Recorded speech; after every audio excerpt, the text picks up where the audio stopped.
He made me his wife, said I was his world. But every night, he held someone else like I never existed. But then, I turned his nights into the endless hell he deserved. He made me his wife, said I was his world. And for a while, I believed him. The way he looked at me when I walked down the aisle, it was the kind of gaze every girl dreams of.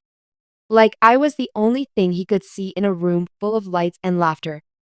He took my hands, kissed my forehead, and whispered, "You're all I ever wanted." And I smiled like a fool, blind to the shadows that were already slithering between our vows. They said love is patient, kind, honest. But his love was all-consuming, smothering. At first, it felt like protection, checking on me constantly, asking where I was, what I was doing, who I was with. I thought it was sweet. I mistook control for care. The world saw us as perfect. The doting husband. The glowing wife. Our wedding photos were framed in gold and displayed for everyone to see. But the truth didn't live in the daylight. It whispered in the cracks between conversations, in the subtle way he'd flinch if my phone buzzed after 9 p.m., or the forced smile he'd wear when someone else complimented me. He would hold me at night, arms tight around me like I might vanish if he let go. And I clung back because I thought that was love, two broken people holding each other together. But love doesn't watch you cry and call it overreacting. Love doesn't promise forever and flirt with temporary behind your back. I remember the first time I found red lipstick on his collar. I don't wear red. Never have. I laughed it off at first.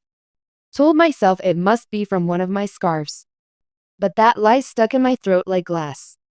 And when I confronted him, he just laughed. "You're being dramatic, babe.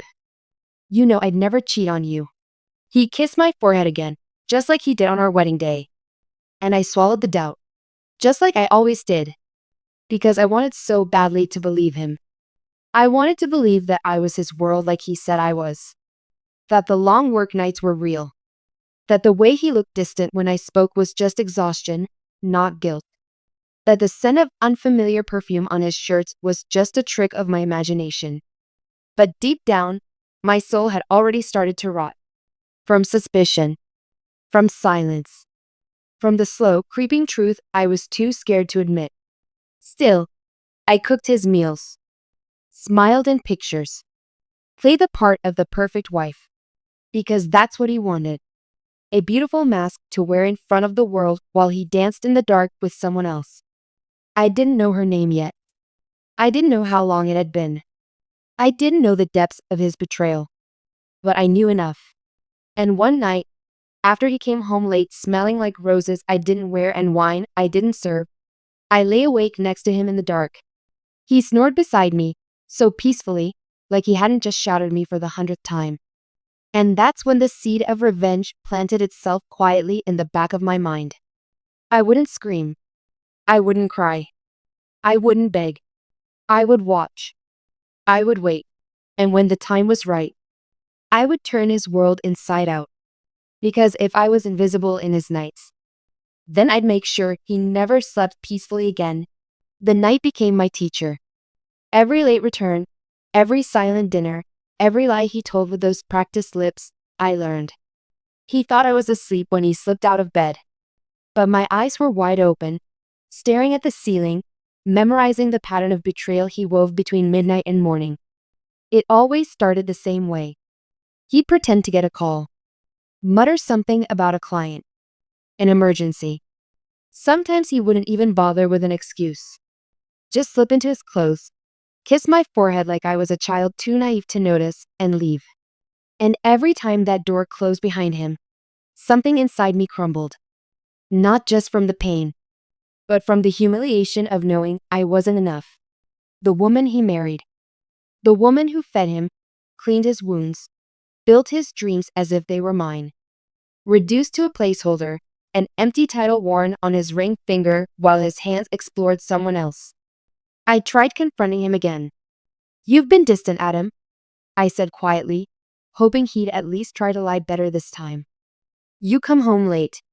You don't look at me the way you used to. Tell me the truth. Is there someone else?" He laughed. Then he looked at me with those cold eyes I used to think were ocean deep and said, "You really think I'd waste my time sneaking around? Maybe if you were more exciting, I wouldn't be so distant." And just like that, the last string holding me together snapped. But I didn't yell. I didn't cry. I simply nodded and turned away. Because while he thought he'd won, while he believed I was weak, broken, powerless, he forgot one thing. I knew him better than anyone ever could. I knew the scent he preferred after shaving. I knew the passwords he always reused. I knew the way his eyes flickered when he lied. And I knew how to dismantle him. Quietly. From the inside out. So I stopped asking questions. Stopped looking sad. Started smiling again. And that scared him more than any tears ever could. Because now, the silence in our home wasn't filled with sorrow. It was thick with something else. Something sharp. Something coming. Late one night, when he left again, I followed. I didn't wear perfume. Didn't make a sound. Just a coat, flat shoes, and my phone on silent. I stayed far enough to be invisible, but close enough to see where he went. He wasn't even careful anymore. He took her to the same rooftop bar where we celebrated our first anniversary. Held her hand the same way he once held mine. Fed her from his plate, kissed her between laughs, wrapped his arms around her waist like that space had never belonged to me. She was younger. Pretty in a naive, desperate way. She looked at him like I used to, like he was everything. She didn't know she was holding poison. When they left, I took pictures. Not just one. Not just two. Enough to fill a book of betrayal. But I didn't plan to confront him with them. No. He would only twist it, blame me, gaslight me like he always did. No, this time. I wouldn't just catch him. I would haunt him. He would come home to a clean house, a warm meal, and a wife who smiled too easily. But at night, he would hear things that weren't there. See shadows that didn't move. Wake up sweating, unsure of what was real. Because I was going to make him feel exactly like I had. Unseen. Uncertain. Alone in the dark. And it had already begun. Truth doesn't always scream. Sometimes, it whispers. Soft and deadly, like poison sinking beneath the skin. And Adam, he didn't see it coming. The day after I followed him, I washed his favorite shirt, the one that still reeked of her cheap perfume, and folded it neatly, slipping a photo of them from the rooftop bar into the pocket. I didn't say a word. He found it the next morning, just before leaving for work. I watched from the hallway as he pulled it out, his face going still. Not shocked. Not apologetic. Just calculating. He walked into the kitchen like nothing happened. "Morning, babe. Coffee?" I took the cup without a word. He was waiting for me to react. To cry. To scream. To beg. But I just smiled. And something in his eyes flickered. That's the thing about men like Adam. They expect fire because it's loud. It burns fast. But they don't know how to survive the cold. The slow. The deliberate unraveling of their world, thread by thread. Over the next few days, I became the perfect wife again. Better than before. I made his favorite meals. I wore the perfume he once said he loved on me. I greeted him at the door like a newlywed. He started to relax. Even smiled more. But every night, I planted a little seed in his mind. I turned the lights off before he got home. Left the windows open just enough for the curtains to move with the wind. Played soft piano music he swore he didn't turn on. Whispered his name while he slept, then pretended I didn't. He'd wake up in a cold sweat, look at me like he didn't know if I was real. And I never stopped smiling. Then came the mirror trick. I took one of the photos I'd printed of him and her. Folded it. Slipped it behind the bathroom mirror, just enough for it to peek through. Then waited. That night, he went in to shave. I was in the kitchen, pretending not to listen. And then I heard it. The crash. The sound of glass. And his voice, rough and panicked. What the F? I rushed in, feigning concern. Adam? Are you okay? He stood there, shaking, the photo in his hand, the mirror cracked. He looked at me, wild-eyed. Did you put this here? I tilted my head, so sweetly. Put what? He opened his mouth, then closed it. The confusion was already setting in. Because no matter how much he wanted to accuse me, he couldn't prove a thing. And I knew he wouldn't. Men like him never want to expose their own sins. Not to others. Not even to themselves. That night, he didn't sneak out. He stayed in bed beside me, stiff and silent. But he didn't sleep. And neither did I. The next morning, I watched him check his phone like a man looking for an answer that wouldn't come. I had already messaged her. From an anonymous account. He tells you he loves you. But he never told you he has a wife who watches him sleep. A wife who knows your name. No threats. No drama. Just truth. Wrapped in enough fear to make her disappear. And she did. 3 days passed and he didn't leave the house at night. He checked the locks twice. Closed the curtains tightly. Even started glancing at corners like they might move. He didn't speak much anymore. Didn't touch me. And that was fine. Because I wasn't done yet. He had stolen my peace. So now, I would steal his sanity. One breath at a time. Silence became my weapon.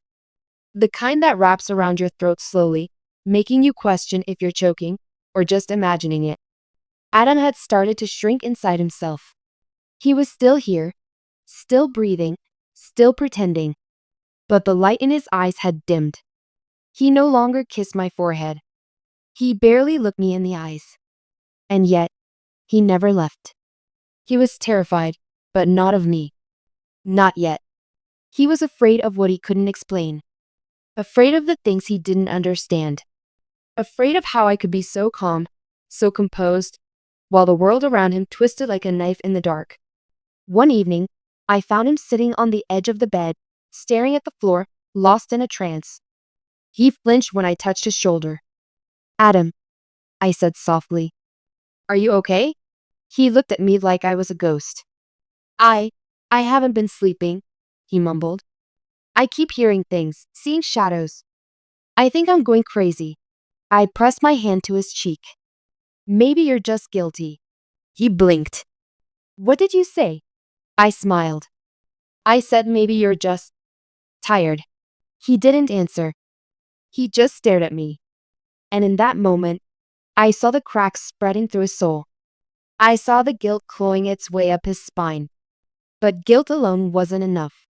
Because I remembered what it felt like, lying awake in the same bed while he texted her under the covers.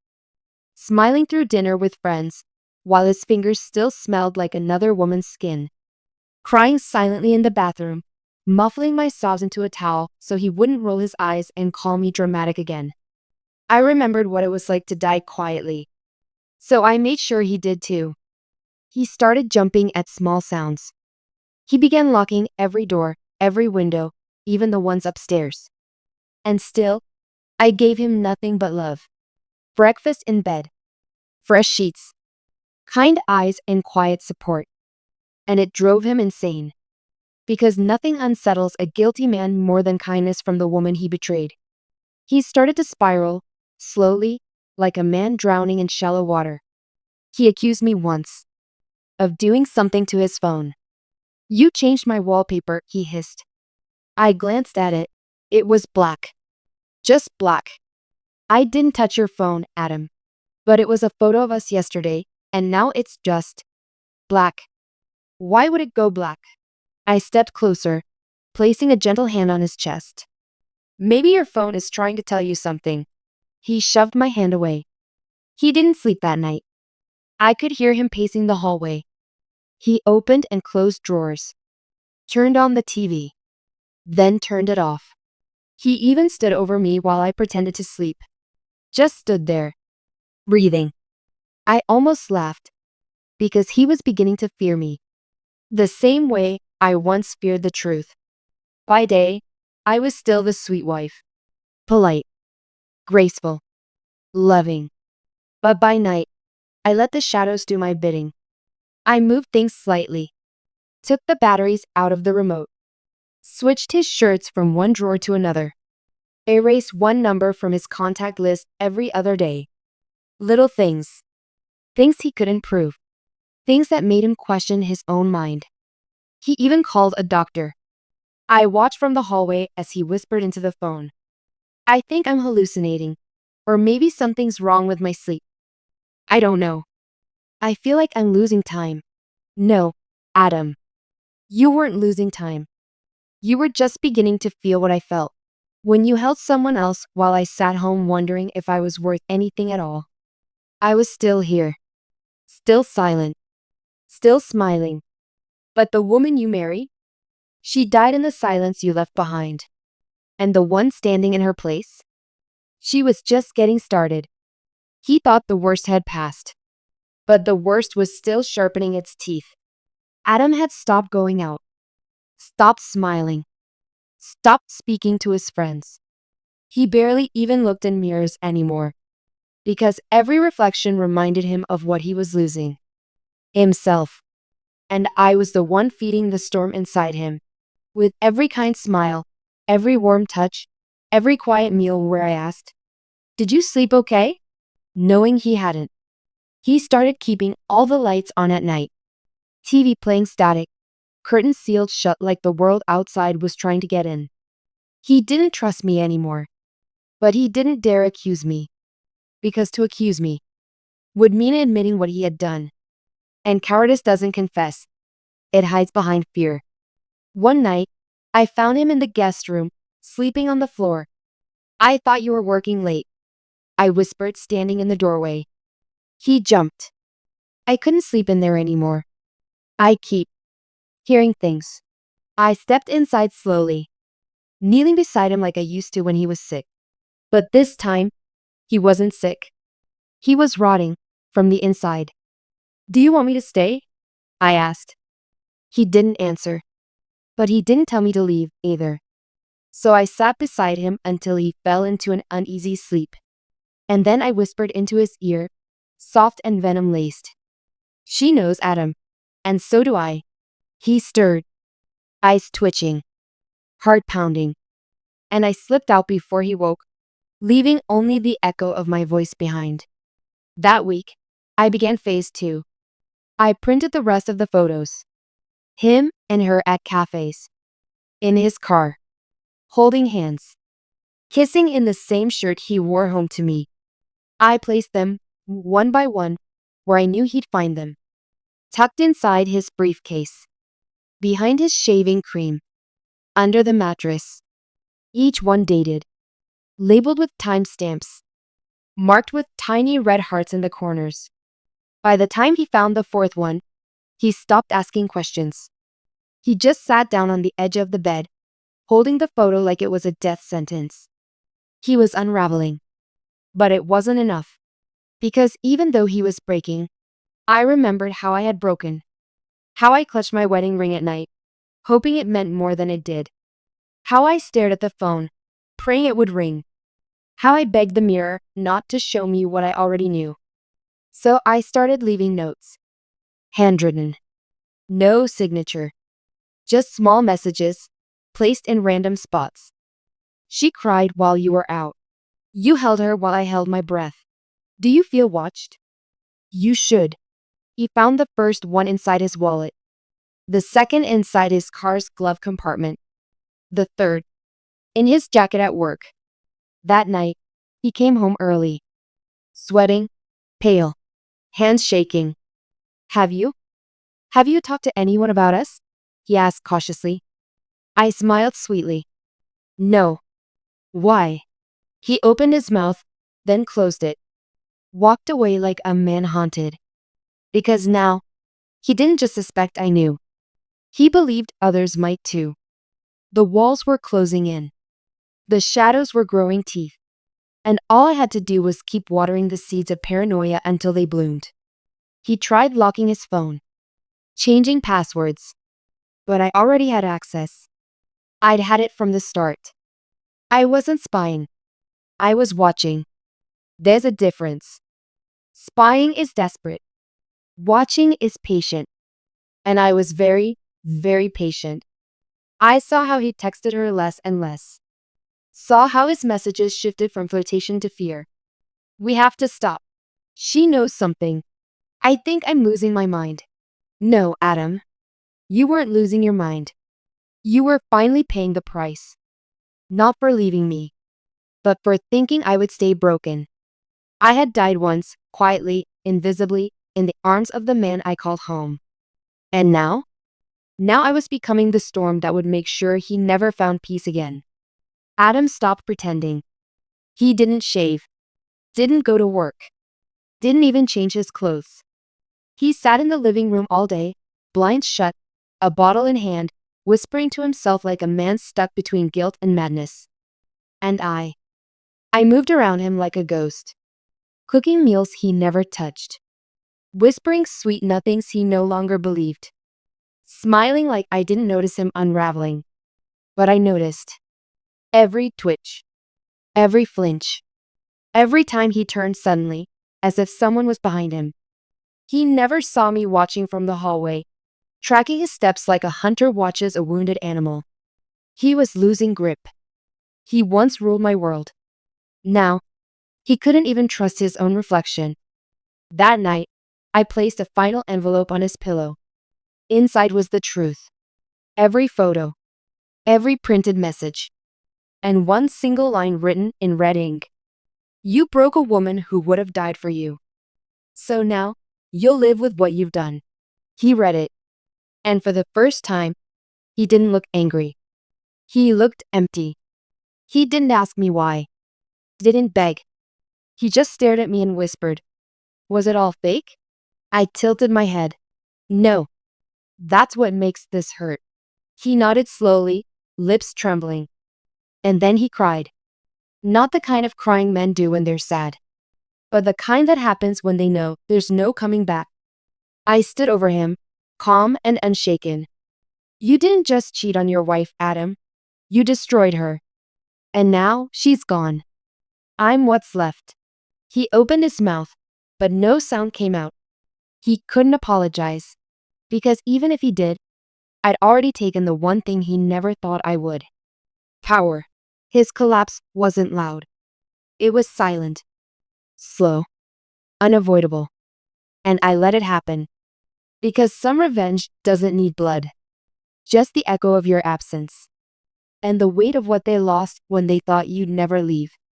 Adam started avoiding mirrors altogether. He couldn't stand to face the man staring back at him. A liar, a coward, a husband who threw love away for lust. And I became everything he feared most. And shaken, controlled, and terrifyingly kind. But it wasn't over yet. Not until he felt the full weight of everything he did to me. So I sent her the photos. Everyone. Every kiss. Every night. Every lie he told me. And her. I didn't hide it. I signed my name at the bottom. He called me his world, while he made you his secret. Within hours, she blocked him. Deleted him. Told everyone. His phone blew up. Messages from friends. Calls from coworkers. Whispers from neighbors. His shame wasn't a secret anymore. It was a wildfire. He looked at me that night, shaking, broken, defeated. You ruined me. I leaned in slowly, staring straight into his bloodshot eyes. No, Adam. You ruined yourself. I just made sure you watched it happen. That night, he left. Packed a bag with trembling hands. Didn't say goodbye. Just vanished. But the damage followed him. His reputation? Gone. His job? Suspended. Even his parents stopped calling. Because when you bury someone who would have died for you, sometimes they come back to bury everything you thought you could protect. He thought I'd scream, pray, beg. But I waited. Waited until the world turned its back on him. And then I turned mine. Months passed. People forgot. But I remembered everything. Every broken promise. Every silent night, I cried beside a man who had already given my heart away. Adam tried to rebuild his life in another city with a new number, a fake smile. But peace never came because I wasn't done. Revenge doesn't end when they leave. It ends when they realize they can never escape what they've done. So I did one last thing. I published my story. Anonymously. Truthfully. Every detail. His cheating. The lies. The emotional games. And how I turned his betrayal into his punishment. The article went viral. People connected the dots. Whispers followed him everywhere. No one said his name out loud, but everyone knew. And that was the final twist. He couldn't fight what he couldn't prove. He sent me one last message. Was it worth it? I stared at the screen for a long time, then smiled and typed, no, but it was necessary. Because it wasn't about revenge anymore. It was about resurrection. He broke me, and I let the world watch me rebuild, brick by brick, using the pieces he tried to shatter. I didn't just survive. I made sure he never healed. He taught me pain. I taught him memory. And memories? They don't fade when the lights go out. They haunt.